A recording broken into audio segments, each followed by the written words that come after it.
Hello, this is Dr. Grande. Today's question is, can I analyze the case of Gavin Smith? Just a reminder, I'm not diagnosing anybody in this video, only speculating about what could be happening in a situation like this. If you enjoyed this video, please like it, subscribe to my channel, and consider supporting me on Patreon. I will put the link to Patreon in the description for this video. First, I'll look at the background of this case, move to the timeline of the crime, then offer my analysis. Gavin Smith was born on December 10, 1954, and lived northwest of Los Angeles, California, in the San Fernando Valley. In high school, Gavin was a star basketball player. He continued playing in college and achieved tremendous success. After this, Gavin started a career in the film industry. He was an actor and a stuntman, but his career didn't go anywhere. One time when he was functioning as a stuntman, he badly injured his lower back. Gavin ended up working for 20th Century Fox as a division branch manager.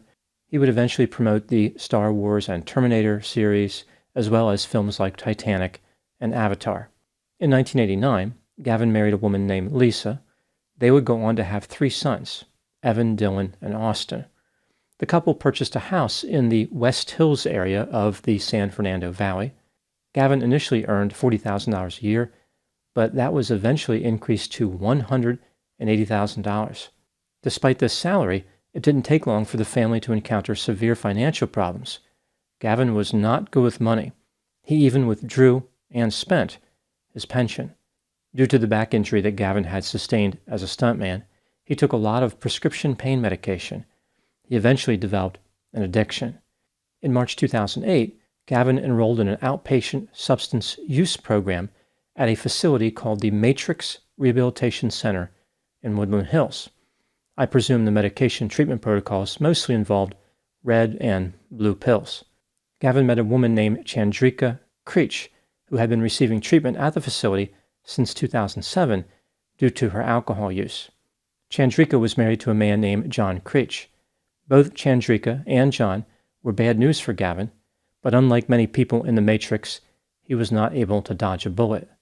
Despite being married, Chandrika became romantically involved with Gavin. He was very excited about the arrangement. It could be said that in the Matrix, Gavin found the one. John Creech found out about his wife's affair in 2008 by looking at a cell phone bill. According to Chandrika, John wasn't too happy about this discovery. He shoved her, slammed her head into objects, and hit her in the face. Gavin's wife Lisa learned about the affair in July 2009. They went to marriage counseling, and Lisa believed that Gavin had ended the affair. Evidently, the affair had ended. However, in 2010, Chandrika contacted Gavin by sending him emails. She just could not let it go. Her husband John discovered the emails and became furious. According to Chandrika, he struck her. She didn't report this because she was afraid of him. Gavin told his wife Lisa about the reactivated affair. He showed her a threatening email from John Creech, which read, quote, "I am going to get you, Gavin. Your wife is getting a copy of all these emails. You're blanked, you old blank," unquote. Gavin wasn't too happy about being threatened. He decided to change his phone number and get a new email address. Lisa told her 3 sons that their father had an affair and that he might be in some trouble.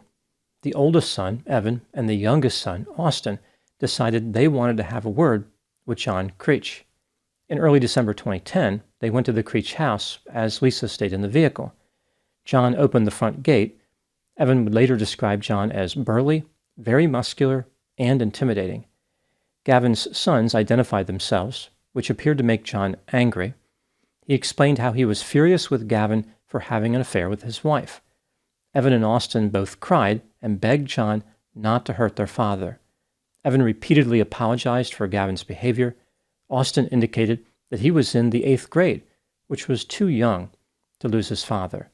John eventually calmed down and told Gavin's sons that they saved their father's life by coming to talk to him. However, if Gavin contacted Chandrika again, there would be problems. There was an uneasy peace among all the participants, but it wouldn't last forever. Now moving to the timeline of the crime. In April 2012, Chandrika discovered that John was having an affair with an 18-year-old woman. The couple decided to separate, but because they didn't have a lot of money, they stayed in different bedrooms in the same house. During this same month, Lisa discovered that Gavin was having an affair with a woman named Melanie. Tired of all the infidelity, Lisa asked Gavin to leave the family house. Gavin ended up staying in Oak Park with a family friend named Janet. On May 2, 2012, Gavin was supposed to take his youngest son, Austin, to high school.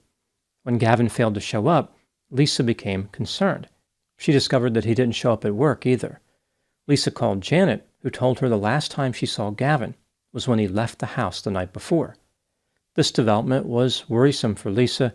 She contacted the police to file a missing person report. Here's what the police found during the course of their investigation. John Creech was an obvious suspect based on the statements he made to Evan and Austin. Again, they had that conversation where they begged John not to kill their father. Cell phone data indicated that on the night Gavin disappeared, his phone was near the phones of Chandrika and John. The police interviewed Chandrika, but she denied knowing anything. They interviewed John, but he denied any involvement in Gavin's disappearance. At around this time, John was convicted of an unrelated drug offense, sale or transportation for sale of a controlled substance. He received a term of 8 years in prison. In February 2013, a caretaker who had looked after Chandrika's grandmother told investigators about a storage facility in Simi Valley rented by John. In the storage unit, the police found Gavin's Mercedes. The vehicle contained both Gavin's blood and John's DNA. It seemed pretty clear that John had murdered Gavin, but the police were not confident in the strength of their case against John. On October 26, 2014, about 2.5 years after Gavin disappeared, his remains were found by a hiker's dog in Palmdale, California. The cause of death was blunt force trauma to the head. At this point, the state decided to offer Chandrika immunity. With her help and the help of other witnesses, the police were able to piece together what happened to Gavin in May 2012. Sometime around March or April 2012, Gavin and Chandrika resumed their affair. On one occasion, in mid-April 2012, Gavin used his Mercedes E420 to pick up Chandrika near her house as she was walking her dog. John had followed her and saw this encounter. He started running toward them, but Chandrika escaped in Gavin's vehicle. Later, John told Chandrika that he was upset and did not want her seeing Gavin. On May 1, 2012, without Chandrika's knowledge, John activated a service on the cell phone plan that he shared with his wife, which allowed him to see her location. At about 11 p.m. that same day, Chandrika left her house in her Audi Q7. She met with Gavin in a secluded area. Eventually, Gavin ended up in the passenger seat of his sedan with Chandrika on his lap. As they were kissing, John showed up on the scene driving his grandmother's Mazda minivan. He opened the passenger door of the Mercedes. Chandrika said, "What the blank are you doing here?" John responded by repeatedly punching Gavin in the face. This behavior satisfied his goal and answered Chandrika's question at the same time. The men were yelling at each other and fighting. At one point, Gavin said, "Blank you." Chandrika managed to get out of the driver's side door of the Mercedes, climbed into the Mazda minivan, and moved it parallel with the Mercedes. She saw that John had Gavin on the ground and was punching him. Gavin was not fighting back at this point. Chandrika said, "Stop, you're going to kill him. You're going back to jail." After John responded by running toward the minivan and saying, "You're next," Chandrika drove away in the minivan. John ended up killing Gavin at the scene. During the early morning hours of May 2, John visited a friend named Jorge and then a friend named Stan. He ended up hiding the Mercedes containing Gavin's body in Stan's garage in Porter Ranch. On May 4, John used a rented van to pick up the body, but he left the Mercedes in the garage. On June 21, he sent 2 men with a truck and a trailer to retrieve the Mercedes. This is when he moved it to the self-storage area in Simi Valley. In January 2015, John Creech was arrested and charged with Gavin's murder. His trial started in June 2017. John admitted that he killed Gavin, but claimed it was not murder. He said that he only tracked his wife's location because he was worried about her. He saw her in the Mercedes with a man he did not recognize. When he confronted the pair, Gavin attacked him. John was afraid for his life. Gavin retreated after John punched him, but then returned with a multi-purpose tool for breaking windows. The men fought, and Gavin died in the process. John disposed of the body to avoid getting in trouble. He regretted making that decision. On July 3, 2017, John Creech was found not guilty of first-degree murder, but guilty of the lesser charge of voluntary manslaughter. He was sentenced to the maximum term of 11 years in prison. At this point, John had still not finished his 8 years for the drug conviction. In addition, in August 2017, he was indicted for another drug charge. He ended up being convicted and sentenced to 26 years for that offense. Now moving to my analysis. Many people were upset when John Creech was found not guilty of first-degree murder. John did not believe he was guilty of any crime, even the voluntary manslaughter charge. The state argued that the evidence supported a first-degree murder conviction. This brings me to the question, was John guilty of first-degree murder? Let's take a look at the evidence both for and against the idea that he was guilty, starting with the inculpatory factors. John admitted that Gavin died in the course of a physical altercation between the men. Just over 500 days before Gavin was killed, John told Gavin's sons that he would kill Gavin if he contacted his wife again. Before that, John had sent a threatening email to Gavin. John was physically strong and frequently lifted weights in a gym. His wife described his muscles as huge and said he frequently used steroids. Furthermore, he was younger than Gavin, and Gavin had a back problem. On the night Gavin was killed, John is the one who initiated the confrontation. John went through great lengths to dispose of Gavin's body. This makes it seem like he knew that he had committed some serious crime. Moving to the exculpatory factors, even though John was a muscular individual, Gavin was 17 pounds heavier and a former athlete. Gavin's wife Lisa said that Gavin was scary, intimidating, and cruel. He was a womanizer, would explode in a rage when driving, and made fun of her weight. Chandrika made it sound like John murdered Gavin, but she had zero credibility as a witness. She failed to report Gavin's death. Even though John was a drug dealer, Gavin was addicted to drugs. Both John and Gavin were having affairs. Neither one was an angel. Maybe this was just a case of two men fighting and one man dying. Or Gavin could have been the aggressor, so John was simply defending himself.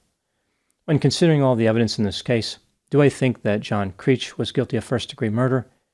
I believe he was guilty in reality, but I am not convinced beyond a reasonable doubt. The jury was correct in this case. He was guilty of voluntary manslaughter. In a sense, the debate is academic because John will be spending a long time in prison either way. What do I think happened in this case? This is just a theory, my opinion. John and Gavin shared many traits.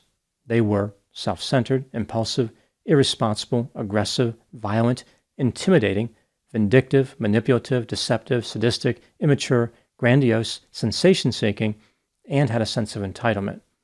John wanted Gavin to leave his wife alone, but Gavin was determined to have his way. On the night that Gavin was killed, John showed up with the intent of murdering him. He beat Gavin to death and disposed of his body. Because Gavin was such an unpleasant character, and there were no credible witnesses to the killing, John was convicted of voluntary manslaughter instead of first-degree murder. Now moving to my final thoughts. This was a case involving two men who were extremely focused on getting what they wanted with no regard for the consequences. Gavin wanted sex all the time from multiple women. John wanted Gavin to leave one woman alone, namely Chandrika. When impulsive people make reckless moves, they rarely expect consequences. Neither of these men would back down. Both men were determined to achieve destruction, and they were successful when they found each other. Those are my thoughts on the case of Gavin Smith. Please put any opinions and thoughts in the comment section. They consistently generate an interesting dialogue. As always, I hope you found my analysis of this topic to be informative. Thanks for watching.